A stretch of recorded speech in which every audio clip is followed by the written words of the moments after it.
খালি পকেটে, খালি মানিব্যাগে ঘর থেকে বের হবেন, ভরা পকেটে আপনি ঘরে ফিরবেন ইনশাআল্লাহ।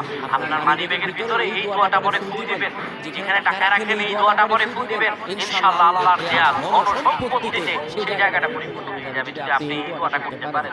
এক ভাই সৌদি আরবে থাকেন, উনি এই দোয়াটা পরে ফজিলত পেয়েছেন। আল্লাহ কসম করে বলেছেন উনি এটা ফজিলত পেয়েছেন। শুধু তাই নয়, পৃথিবীর বুকে অসংখ্য মানুষ আল্লাহর উপর ইয়াকিন করে এই আমলগুলো করেছেন এবং ফলাফল পেয়েছেন। আপনিও পাবেন ইনশাআল্লাহ। আপনার মানিব্যাগে আপনার যেখানে টাকা রাখেন সেই জায়গায় এই দোয়াটা পরে আপনি ঘর থেকে বের হয়ে যাবেন কাজের উদ্দেশ্যে, আল্লাহ তাআলা কাজ মিলিয়ে দেবেন। ব্যবসার উদ্দেশ্যে বের হয়ে যাবেন, আল্লাহ ব্যবসাতে সফলতা দান করবেন। সকল কিছু আল্লাহ রাব্বুল আলামিন আপনাকে সফলমণ্ডিত করে দেবেন। এই দোয়াটা আপনারা পড়বেন, মানিব্যাগটা হাতে নেবেন কিংবা যেই জায়গায় টাকা রাখেন ওই জায়গাটার মধ্যে আপনি এই দোয়াটা পরে ফু দিবেন। এই দোয়াটা হলো ওয়াকাফা বিল্লাহি ওয়াকিল।